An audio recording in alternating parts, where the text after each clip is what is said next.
Do you know, I used to be somebody that would have all the right opinions, would be the most warrior-like of all social justice warriors, would proudly describe myself as a leftist, did all the things that one that identifies with that side does, like vote Remain and become a Labour Party member. But over the course of just a couple of years, really, 3 years at most, I changed my thinking entirely. Now look, I'm not joking when I say I was a proud voter of Remain. I called many times for there to be either a cancellation of the result of the referendum or a second referendum because the silly people didn't vote right. I was a fully paid up member of the Labour Party for 7 years. They took money from my account every month and I gladly paid it. I cheered the pulling down of the Edward Colston statue and cheered on all the statues that came down in America. I was an ardent follower of the COVID guidelines. I mean, kind of. I mean, obviously no one was. Vaccinated twice. And in terms of the moment it all changed, I think for these things to happen properly and organically, if it's a single moment, I think it's less likely to stick. I think seeds embedded over the course of time, things you can't ignore anymore, perspectives that you never had before, or maybe that you always had. The more gradual, the longer lasting the change of mind. What is the point of having a mind if you can't change it? I think if it had been just one moment, then I could be accused of flip-flopping or, just kind of going from one end to the other and then maybe back to the other again. I've left that side forever. But that side, did I leave it or did it leave me? What's funny for me, though, is that I trace the moment for the cause for change in my thinking to listening to a podcast about getting rich. I wasn't looking to change my mind about I wasn't looking to essentially change my political worldview forever. I was just trying to find a way to exit the system, man. To exit the matrix, bro. And I got a lot more than I bargained for. Now, if this was 5-10 years ago, what sort of conversations would I be having about politics? Well, I was an ardent listener of James O'Brien at 10 a.m. every day on LBC. This is LBC. On your radio, on your smart speaker, this is LBC. And essentially just pluck any opinion that James O'Brien had, really, out the air. I mean, if I'm being completely honest, I just essentially mirrored what his view of the world was. And if you don't know who James O'Brien is, he is the embodiment of a champagne socialist. He's probably worth about £1 million and lives in a lovely part of London.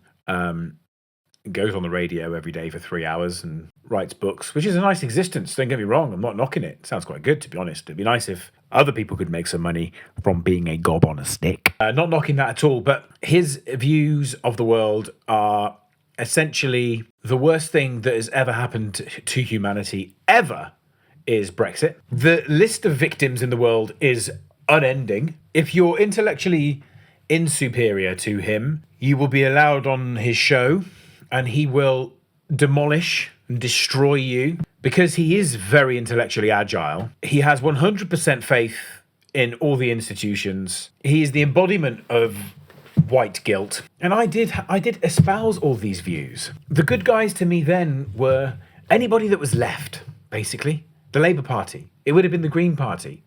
They weren't as wild as they are now. And there was this was a very anti-Tory. There was a large anti-Tory sentiment in the country. Britain was bad in my eyes. The history was something to be ashamed of, which was not something that I felt all my life, by the way. I became a turbo lefty in my mid-20s. And the thing with the left is they have this overwhelming sense that they are the virtuous ones, and it's about scoring virtue signaling points. This is what I call it. I call them VSPs. What's today's cause? Colonialism. Colonialism is to blame for the entirety of the world's problems. 50 VSPs. Tear down those statues. 100 VSPs.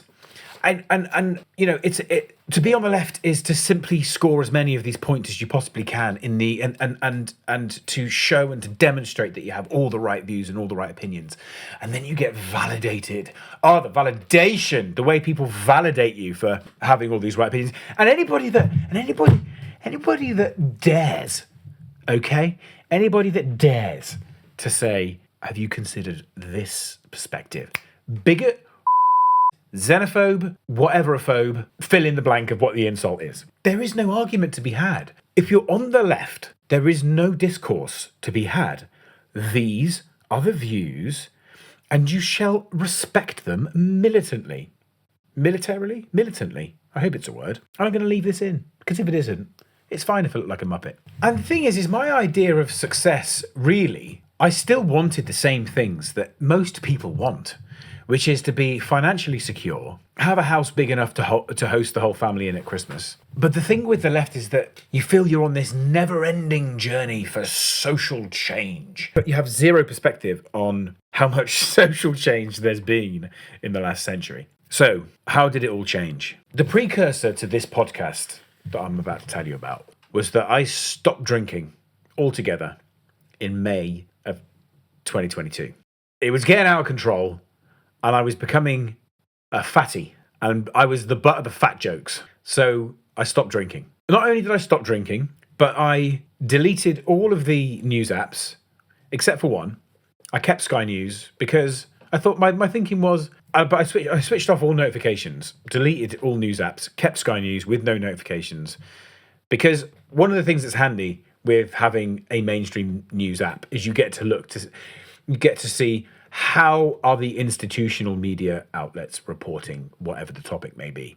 Yeah. So you're not looking at it because you want to get information from it. You're looking at it because how is it being reported? I disconnected live television. There was no Sky News available on 24 hours a day in the house. No more LBC. Now, this disconnection initially was liberating, really. I remember feeling relieved because there was a little bit of like FOMO. But one of the things you realize in the modern age, especially with smartphones, is, notifications, I cannot stand them. Messages, apps, news, constantly alert, attention, alert, attention. Once that was gone, it didn't take long for me to adjust to that being gone. And it created room in my life to consume information that I'd never consumed before via mediums that I'd never really done before. I hadn't been much of a reader, and I wanted to become more of a reader. And so my audio information was replaced by Audible, and I also committed to reading more books, but I had no idea what I wanted to read. Now, the people around me at this stage didn't really notice that anything different was going on. This is one of the things that you realize about the rest of the world, is you think people give a shit about what's going on in your life. The truth is, nobody gives a toss. They really don't. So don't dwell too much on it. I used to explain myself all the time. When the detox happened, when I stopped drinking, my political views didn't change at that point. That wasn't what changed things. Here is the podcast that changed it all. I can't remember exactly how I discovered it. Yes, I can remember. I saw a reel of Naval Ravikant on Joe Rogan. And so I did some digging, and I found this podcast, which is called How to Get Rich Without... This just says How to Get Rich, but it's actually called How to Get Rich Without Getting Lucky. Because my ultimate aim, like everybody, is to find a way to generate income that doesn't require exchanging time for money. So that is what I was looking for. And it was through this podcast that I learned there's a lot to learn in this podcast. But one of the things that Naval says is that essential reading for anybody who's looking to do this is Nassim Taleb. This is the beginning of the moment that would eventually lead to my entire worldview changing forever. You will be rewarded directly in proportion with your accountability. I also think this is why people like Taleb rail against CEOs who get rewards without accountability. Yeah, Taleb's skin in the game is required reading if you want to get anywhere in modern life and understand how modern systems work. Then skin in the game would be near top of my list to read. But yes, accountability. Taleb is required reading for anybody who blah blah blah. You had me at required reading. The way Taleb presents the world is so refined and truthful. For example, one of the things he does is he talks about how the academic institutions and government institutions are so poor and inefficient, but people are desperate to have the accreditations that come with these big institutions, specifically universities. But the real world of rugged practitioners, people that take risk, learn through trial and error, innovate, invent, lose again, keep on losing, eventually win. He also presents the world as being far more random than we realize, in the sense that some people win in life and it really is more luck than anything else. There are people in life that win because they've stayed the course and they've dedicated and they've persevered, and there's lots of perspiration as well as perseverance. And through sheer attrition, they end up being one of the selected winners. But actually, because of the system that we operate in, there are people that just win. It's almost like a blind luck lottery win, almost. But what happens is the world will focus on the lottery winners and will ask them about, their insightful mind and what their childhood was like. And then you get this entire industry of self-help books and autobiographies and all of this noise around the success of somebody that was simply just lucky, really. His main concept that he's most known for is the concept of black swans, which are exceptionally rare events. These are events that nobody can predict, that change the course, that change things forever significantly, but seem obvious after the fact. And we do so much after the facting. It's crazy. But what we do more of is really poorly projecting and prophesizing and predicting the future. We're not very good at that at all. Even though none of our predictions seem to ever work and we never seem to get anything right from the perspective of prophesizing, it doesn't stop us from doing it. And black swan events that come out of nowhere, it seems like, happen. We never seem to be able to predict the right things. He also introduced me to the classics, antiquity, specifically a lot of Roman literature, Greek as well. He's got a lot of respect for the ancients, as he calls them. And so all of these new ideas, and there's loads that I've left out, and I'm trying to generalize because I don't want to go down too much of a tangent, but all this leads to his final book in the 5-book series Inserto, which is Skin in the Game. And the notion of skin in the game is he'll be remembered for the Black Swan more so, I think, but skin in the game is the essence of everything that he talks about, which is that whatever you do in life, you have to be exposed to both the downside and the upside. He detests modern leaders simply for the fact that among many things, they do not have to suffer the consequences of their actions. And you could say, well, hasn't that always been the case? No, it hasn't always been the case. A medieval king was expected to ride into battle with his men. George Washington fought alongside his men. Why? Because skin in the game. His men could see that he would fight this battle alongside them. What do we do now? We press buttons on a keyboard and we send drones across and obliterate people remotely. They're not riding on horseback. This is one of the many ills of the modern world that he talks about. But he has an entire section on Brexit and Donald Trump. 2 seminal moments of 2016 and 2 moments that I was on a very certain side of when they were happening. Now, he doesn't talk about being pro Brexit or pro Donald Trump. That's not what he does. What he does is he says, look at all these people in the education classes, the academic classes. He calls them the Soviet Harvard class, meaning the Soviet meaning, centrally planned, large, big state, big bureaucracy, poor at everything. And then Soviet Harvard meaning, aren't we so distinguished? We are, and it could be Oxford, it could be any of the large institutional universities. These people, this class of experts, told the rest of us the right way to vote. And the stupid underclass voted for the wrong thing. And that was the narrative. And I had subscribed to the Soviet Harvard intellectuals. He calls them the IYIs, the intellectual yet idiots, because everything they know is sterile. He calls it sterile knowledge. This is knowledge that you ascertain through textbooks and academic classrooms. These people aren't practitioners. By practitioner, he means somebody that goes out there and puts their name on the line. Actually, not reputation. He doesn't like. He believes that people that are afraid of ruining their reputation are essentially slaves. Because if you're afraid that somebody can ruin your reputation, then you won't ever actually act as yourself. But essentially, it means putting your own name on the line. It means physically doing the thing. Whatever it is that you want to do, physically doing it, failing, getting up and trying again, bleeding a little bit every day, failing and keep going. And these are practitioners. But this intellectual class, this expert class, these people that would be wheeled out onto panels and news channels and, talk down to the stupids. And I was a part of that. And I read that and I realized, and the same thing with Donald Trump, his point about Donald Trump was, people would criticize him for, being bankrupt and losing $1 billion. But that was something that played well with his fan base, because as an entrepreneur or a business person, what do you need to do to lose $1 billion?